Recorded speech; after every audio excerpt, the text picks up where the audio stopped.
and welcome back to The Empowered Resilient Woman, a podcast that supports women on the journey to becoming their most resilient self in life and in business. I'm your host, Kimberly Smith. Okay, so today we are talking about two things: awakening to your true self as a catalyst to experience less stress in your life, and specifically how personal awakening reduces stress within our relationships. Relationships being a key area that typically trigger us and trigger the stress in our lives. It's a huge area where we feel stressed out day to day, right? The way that we're interacting with the people around us, with our partner, with our kids, with our extended family, all the things.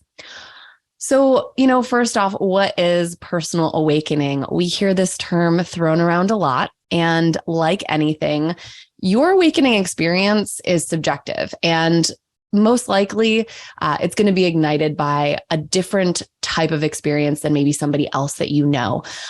Typically, we go through kind of a awakening when there's been a lot of change, or when we've had some type of kind of crazy experience, right? Sometimes people go through awakenings when they have a health diagnosis, really shaken awake by something in our life that helps us realize what's important and what's not.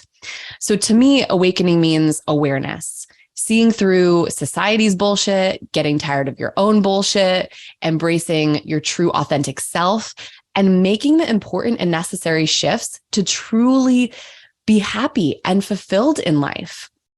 Awakening means that you're kind of taking back control for the things that you can control. Awakening to our authentic self. Let's talk about that. All of us have an authentic self and an adaptive self. Our culture grooms us to become certain things, to play certain roles. We all kind of know this, but how do we relate to it? How do you relate to it? Can you recognize where you're adapting yourself to fit into the needs of other people? I mean, we all have this need and desire, so normal. Being adaptable can be a really good quality, but to the extreme, if we're adapting all the time, if we're constantly contorting and conforming, then we're most likely also abandoning our true authentic self in the process. And that can cause some issues, right? So, we all adapt for different reasons. A lot of times we adapt for the people that we love, our partner, our family. As women, we're naturally nurturing. And I think we all have that desire to please the people in our life, to make them happy, to make them proud. And it makes us feel good. It makes us feel useful. These are all normal things that we're all, kind of striving for, either consciously or subconsciously. A lot of times we adapt at our workplace because of, say, some imaginary rules that say we have to act in a certain way or do certain things within that more formal corporate environment, or perhaps to fit a certain persona or an identity that you've acquired because of that specific profession, or because we think there's something acceptable or not acceptable, and we're trying to avoid judgment of some type. Some adapting is good. It means that we're flexible, and most likely we have a variety of skills that we can call on in different situations and environments. And that contributes to resilience for sure, right? But like anything, there's going to be limits. So when does too much of a good thing become toxic? Eventually, if we're adapting too much, it's going to feel like we're putting a square peg in a round hole. We can only go so far against our natural inclinations for so long before we become frustrated, before we become anxious. This was my personal experience because I really adhered to all of the societal norms that said, if I went to school, if I got a job, if I got married, if I bought a house, if I became a mother, et cetera, that would give me true happiness. But I wasn't, and that's something I see very often with my clients and with other women that I speak with, is that they have followed this so-called path to success. And they may even have a life that seems quite perfect on paper, but yet they can't escape the feeling that something is missing, that they've lost their spark, and they're quite bewildered about it. The thing that is missing is themselves. We women do so much for our family, so much for our friends, our kids, our partners, that there is oftentimes not much or nothing left over for us. Time, is limited as we, grow into our lives and have more responsibilities. So how do we make time for our passions, for the things that bring us peace, that help us regulate our freaking nervous system, right? So many of us don't. I did not for many, many, many years. And the result of over adapting over a long period of time is that you become frustrated, angry, resentful towards the life that you have built and the people in your life. Because of course, this is going to cause stress in your relationships. It's going to lead to miscommunication, to conflict, to disconnection. Part of adapting usually involves suppressing our true feelings. And our emotions are powerful, like a volcano that's going to be dormant for so many years. Eventually it's going to explode. And, that same thing happens with our emotions. We suppress them for so long and then they come spewing out. And naturally, they're going to hit the people that are closest to us, the ones that we love. It's because that stress has built up from adapting our true self, not setting proper boundaries, not communicating, and not really connecting in a meaningful way. There is a huge correlation between adapting too much, abandoning your true self, and the amount of stress in your life. This is a theme that definitely contributes to stress in every major area of your life. But today, I just want to focus on kind of how waking up to your true self, breaking that cycle of over adapting, specifically within relationships. When it comes to stress within relationship, it's important to understand that there are different types of stress.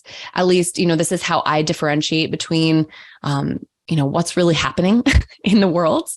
And those are internal and external stress.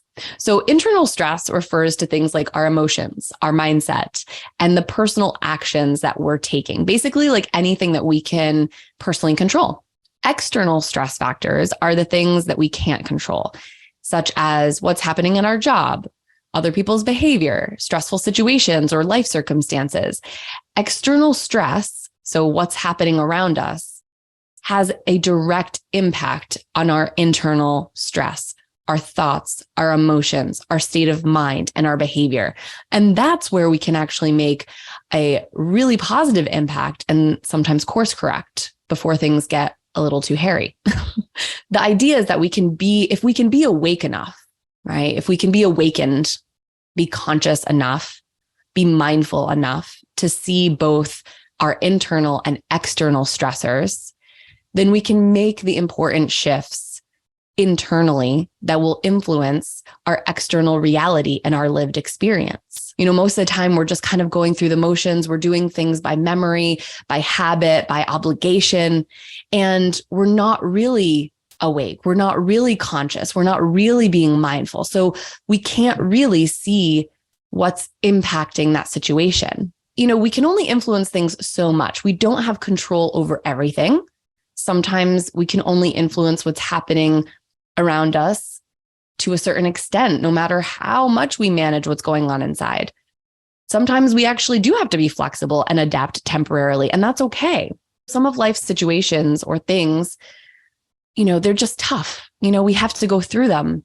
When you're awake to the situations and factors and stressors and what you can influence, and then what you can't on the flip side of that, you then know where to put your time. You know where to put your energy. You accept the things that you cannot change so much easier, and you stop struggling against things. This is stress reduction. Sometimes we feel so much stress because we haven't accepted something, because we're fighting against something that really isn't ours to fight against, that we actually have no influence or control over.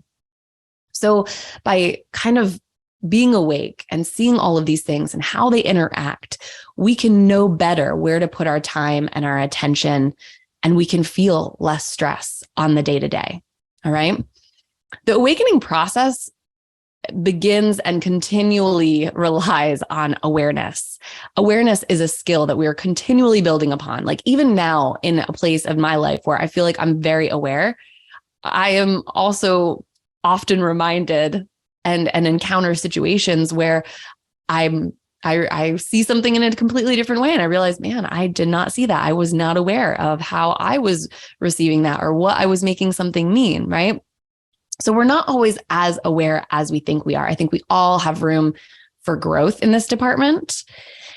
Looking back, when I hit my breaking point in life 6.5 years ago, I felt so angry inside. I felt like I had put in so much effort and I wasn't really getting much in return. And, hindsight, obviously being 2020, I definitely wasn't aware of what was happening. I had adapted in so many ways and I had done so many things that I didn't want to do for the sake of my marriage, for the sake of living up to these imaginary societal standards. For instance, my ex-husband loved football, and every Sunday we'd go to a friend's house or host a gathering of friends to watch all the games. I fucking hate football. And anyone who knows me, for the most part, knows that unless it's a championship game, unless it's the Super Bowl, unless it's the World Cup or a live event, I have no interest in organized sports. Don't invite me. I won't come. But back then I, gave away half of every single weekend to do something that I hated. Right? Why? Why? Because I was telling myself the story that if I didn't, then I wasn't a good wife. If I didn't, then what would everybody think of me for not being there? Right? I was letting these ideas of the external world and really conforming to what I thought I needed to be rule my decisions. That's not really an empowered place in life at all, right? Now, not to say that you shouldn't do things sometimes that aren't your favorite. I mean, of course, part of being in a partnership is, expressing interest in their interests, even if it's not your first choice. Sometimes we are going to, like I said, have to temporarily adapt and make some concessions, but we're talking about the majority of the time. If you're constantly putting what you want to do on the back burner, if you're constantly doing something or things that you don't want to be doing and giving away so much of your time and energy that you could be putting into yourself or other passions or other areas of your life that also need you, then it's a disservice for sure. I was so conflict avoidant. I wouldn't speak up. I wouldn't share my opinion on things because I didn't want to, quote, cause trouble or start a fight. I would go above and beyond when I was hosting events or just in everyday life. I mean, God, I used to make these elaborate dinners, which I just can't even imagine anymore, because I had placed such high expectations on myself and the roles that I was playing. And when I didn't get the appreciation, I was pissed. I was bitter. I was resentful. But then again, I never spoke up. I never shared my feelings on any of these things. Maybe in my head I did. I had, we all have these like imaginary conversations when we're trying to, kind of outsmart a situation. And I think I did bring them up in subtle ways, but I wasn't truly communicating my feelings with intention. So how could I expect to get what I wanted? What my desired result was? I wasn't participating. There were a ton of factors that contributed to my marriage ending. And that's not what I'm saying. I'm not saying that like, all of these things are going to lead to that. But, relationships are under a lot of stress. And so these are things to be aware of if we want to have lasting relationships, if we want to have healthy relationships. I was not doing everything that I could have been doing to manage my internal stress. I didn't really know who I was. I was just really going along with who I felt I had to be. Nobody told me I had to go to those games or watch football every weekend. My ex-husband surely was not making me, nor would he have been mad at me if I had said, hey, I'm not doing this anymore. I don't want to, count me in for maybe like one Sunday a month. He wasn't making me do anything. It was my own perfectionist and people-pleasing tendencies, my own lack of self-awareness and lack of communication, aka speaking up, that contributed to my internal stress compounding for so many years. And that's what took a toll on my mindset, my overall mental health, contributing to more anxiety and more depression. It took a toll on my desire to even want to connect with my husband at all. So yeah, a relatively small thing, but huge impact. I wasn't doing my part to manage that internal stress. So of course it had a negative impact on my internal and external world. And same goes for him. I think he would agree that there were things that he wasn't doing internally that contributed to our disconnection. Awakening to your true self means you own your shit, right? You take responsibility for where you aren't showing up for yourself or others in a mindful, intentional, and humble way. It's very easy to want to blame others even when they aren't the problem. And this kind of leads me into going deeper into understanding the external stressors and how they impact our internal world and vice versa. So we just talked about the internal stressors, kind of our thoughts and our feelings and our behaviors. But what's happening outside of us, the things that we can't control or have very little influence over, have also a very big impact and need to be considered. So just this week, me and my current partner got into a scuffle, and it gave me cause to really think about how I was feeling, where my head was at, and how I was showing up, because I felt inclined to blame. I didn't want it to be my fault. It's never my fault. It's never our fault. Well, that's not true. That's not exactly true. There have been a lot of external stressors lately, I think, for everybody, myself included. The holidays, his job is very stressful. He's dealing with some very, let's just call them low functioning team members. So people who are not pulling their weight in his workplace, and that's resulting in a more of a workload for him. Totally not fair, but it's a reality right now. And, I started a new consulting project. I had a very packed schedule last week. I was running around, going into an office for 3 days, drop offs in traffic, all the things that I normally don't really have to deal with. And our communication was a little sporadic, more fragmented, less quality, I would say, less enthusiastic. It kind of felt like that run of the mill, like daily, like, how are you? How is it? Good. Great. Just very like blasé, like not really a lot of quality conversation happening. And then on top of that, we're planning to combine our household. So I think we are both feeling pressure, external pressure from all the sides. Stress feels like our needs aren't being met. And in a lot of times that's true. Stress is actually an indication that our needs are not being met and that something needs to change. When your external world feels chaotic, and then in turn, you're not taking the time to pause, to rest, to process your feelings, or to formulate, say, a more intentional approach to that situation, which could relieve some of that stress and then rebalance your inner state, it feels like we are fighting the battle alone. And that sucks. Like, that is not a feeling that we want to feel. And when we feel alone, that's when that internal dialogue starts to kind of take over. We start to kind of feel sorry for ourselves. We start to, fall into that victim mindset of life happening to us, and we don't have any control, and it doesn't matter what we do. Nothing ever works out, right? It's a slippery slope. And amidst that feeling lonely, we then make this internal subconscious assumption that our partner isn't doing their part because we feel this way. We feel alone. We feel abandoned. We feel left out to dry. It's easy to get mad at our partner and assume that they're doing something wrong, or blame them, even when maybe they're not at all. I would venture to say that it never helps to blame somebody else. It's not a solution. It doesn't help improve the situation, yet we're always feel like that's the first step, is assigning blame. I think we need to forget about that.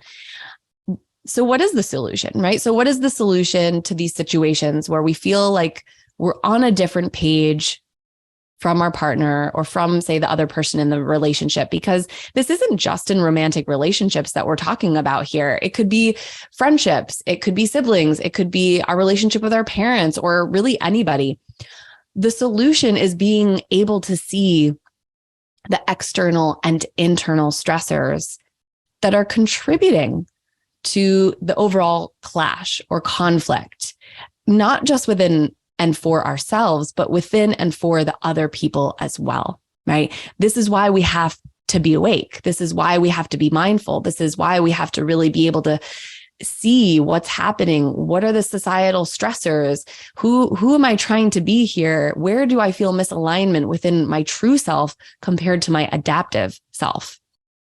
And it's really interesting too, how other people are often our mirrors. First off, other people are always our teachers. I truly believe this, right? We learn from all the people in our life, even say if it's some, a-hole that you work with and, they're not pulling their weight or whatever. There's a lesson there. There's something that we can learn and take away, even if it doesn't seem like it, right? So other people are our teachers. They're our mirrors as well. Over the last couple of weeks, I've felt my reality, my experience has been that I felt a little unimportant, a little lonely, right? I felt like his work was taking priority over our relationship. His communication was kind of faltering a bit. And we just overall felt disconnected. And this, of course, is a huge trigger for me, right? I mean, I didn't mention this earlier, but this was an external stressor for me in my marriage, was that my ex-husband used to always, his work really dominated our life, right? Everything circled around it. So in this situation recently, right, it triggered me. And immediately I start thinking, what did I do wrong? I start writing the story of all the things that I'm doing right and comparing it and judging it against his behavior. Not helpful. The thing was that I was caught up, right? I was caught up in my internal world and in the internal stressors without actually considering the external stressors that we're both dealing with. And honestly, I was projecting